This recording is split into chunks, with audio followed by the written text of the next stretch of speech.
Meu nome é Dani e eu estarei lendo o texto de Hildegard Schneider, autora e líder de World Wide Wings.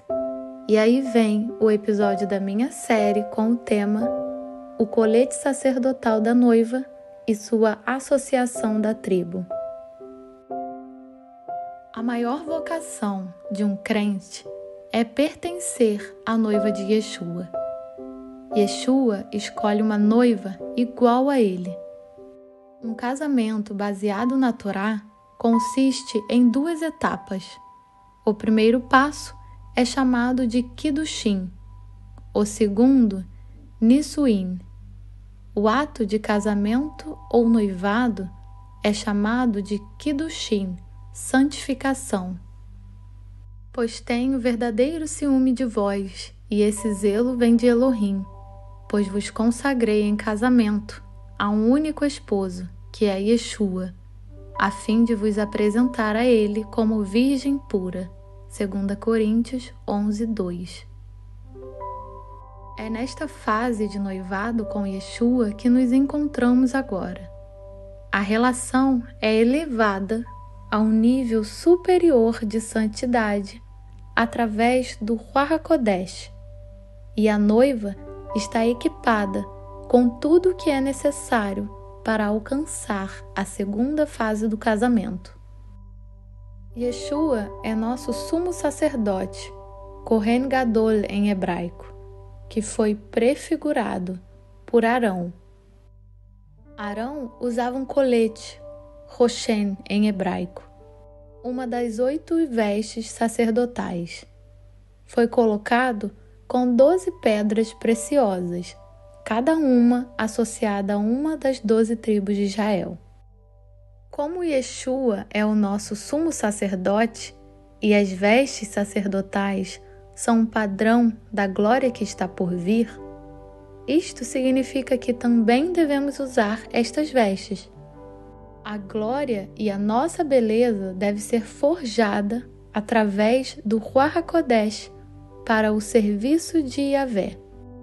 Parte de toda a extensão do traje de Arão era que Arão levava os nomes do povo em seus ombros, costurando-as nas ombreiras do colete sacerdotal, como pedras memoriais para os filhos de Israel. Desse modo, Arão conduzirá os nomes à presença de Yahvé para a memória. Êxodo 28:12. Elas eram um símbolo que o sacerdote carregava sobre seus ombros e sobre seu coração antes de Yahvé. O Ruach HaKodesh revela que ou pertencemos às 12 tribos ou nos unimos à esperança de Israel. E além disso, talvez até mesmo a qual das tribos pertencemos. E o Ruach HaKodesh nos dará um propósito de oração de uma forma ou de outra para as 12 tribos. Ou então nos prestará um serviço para as 12 tribos. Ele também colocará as 12 tribos em nossos corações. Não posso dar exemplos gerais específicos aqui, mas posso relacionar como o Ruach HaKodesh tem trabalhado isso em minha fé.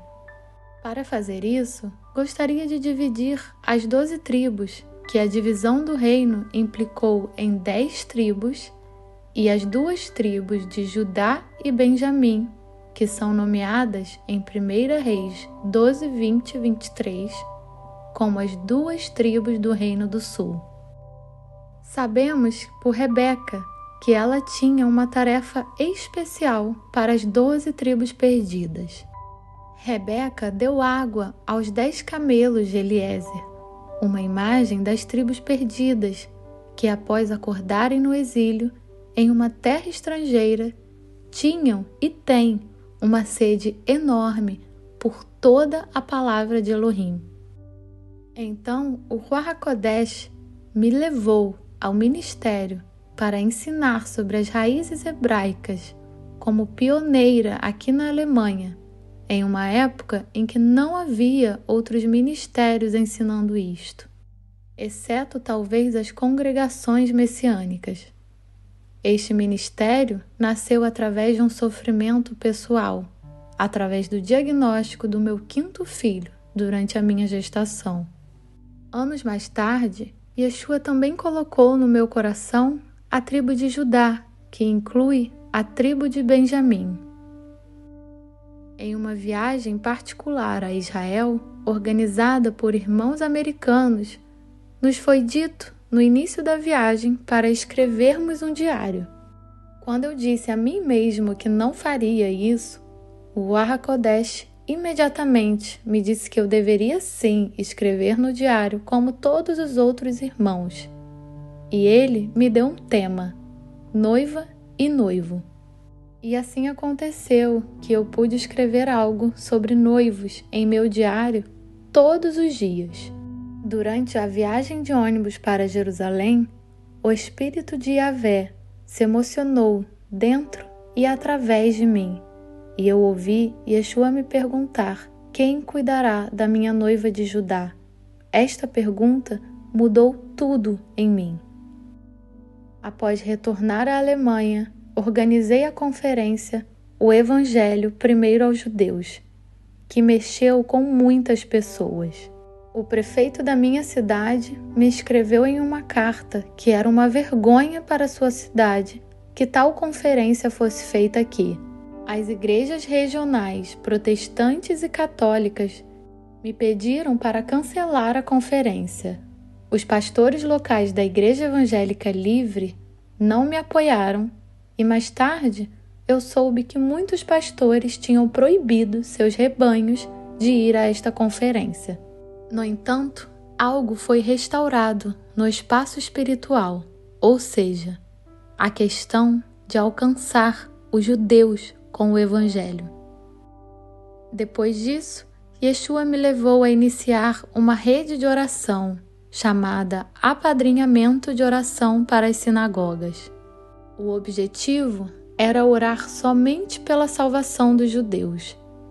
Naquela época, havia mais de 100 sinagogas em nosso país e em 5 anos de trabalho, consegui encher todas as sinagogas com um líder ou grupo de orações. Durante anos, oramos para que os judeus pudessem reconhecer seu Messias. Com esta rede de oração, fomos a muitos países. Tivemos os folhetos correspondentes impressos em vários idiomas e pudemos ganhar coordenadores para muitas nações. Então, o Ruach HaKodesh me deu o romance didático, o Matrix do Messias, que é um livro sobre um cristão e um judeu ortodoxo e como ambos encontram o Messias juntos nas Sagradas Escrituras, erroneamente chamada de Antigo Testamento. Trata-se também, em última instância, da reunificação das 10 tribos com as 2 tribos. A presença de Yeshua com os 12 discípulos é uma representação profética do reino restaurado de Israel, onde as 12 tribos do reino do norte, Efraim e Israel, e as 2 tribos do reino do sul, Judá e Benjamim, serão reunidas em uma casa, com um rei governando sobre elas, e esse rei é Yeshua. Com este desejo em meu coração, fui então chamada para a COI, Comunidade de Israel, para o círculo de liderança da tribo de Efraim. Uma vez por ano, realizamos uma conferência em Jerusalém sobre este mesmo tema, para que as 2 casas se tornassem uma só. E o meu último projeto é escrever um curso de fé messiânica. Tudo isso é a assinatura de Yeshua e surgiu de uma relação de amor com ele. E toda a glória é somente dele e para ele. Ele ama as 12 tribos e nós também devemos amar. Dito de forma muito branda, acho que também pode ser que ele revele à noiva a qual tribo ela pertence. Eu não sabia a qual tribo eu pertencia até recentemente. Eu estava ciente que pertencia às 10 tribos. Caso contrário, ele não teria me chamado para o trabalho de restauração. Às vezes eu pensava que era da tribo de Issacar, mas sem ter uma certeza. Eu conto tudo isso aqui como incentivo para você também alcançar isso. Recebi um livro sobre a tribo de Issacar de um pastor que eu nem conheço e que não sabe nada sobre mim. Quando li nele a descrição sobre Issacar, comecei a entender. Da tribo de Issacar, 200 chefes estrategistas que sabiam como Israel deveria agir em qualquer circunstância, comandavam todos os seus parentes. 1 Crônicas 12:33. Pertencentes à tribo de Issacar, são pioneiros e são ordenados por revelação a conhecer os tempos e o que a noiva Yeshua deve fazer naquele tempo. E isso tem muito a ver com o meu chamado e meu ministério. Issacar é um jumento forte e perseverante, repousando entre duas cargas.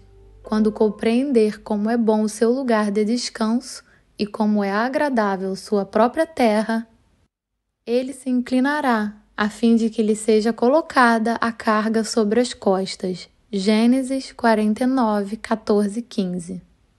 O jumento é um instrumento destinado exclusivamente ao mestre. Quando iam chegando aos povoados de Betfagé e Betânia, que ficam próximos do conhecido Monte das Oliveiras, enviou 2 dos seus discípulos com a seguinte instrução: Ide ao povoado que está adiante, e ao entrardes encontrareis um jumentinho amarrado, sobre o qual ninguém jamais montou. Desprendei-o e trazei-o aqui. Se alguém vos interrogar, por qual motivo o soltais, respondereis desta maneira: porque o Senhor precisa dele. Lucas 19, 29 e 31. E agora fica muito emocionante. Foi-me confiada uma casa, sem precisar entrar em detalhes aqui, que se chama Casa do Jumento. E este fato e todos os outros juntos abriram meus olhos para que a tribo de Issacar pudesse ser a minha tribo. Eu encorajaria muito a todos vocês a procurarem o colete sacerdotal e ver como Ruach HaKodesh os guiará. E por último, mas não menos importante, pedir uma revelação para saber a sua tribo. Sejam todos ricamente abençoados.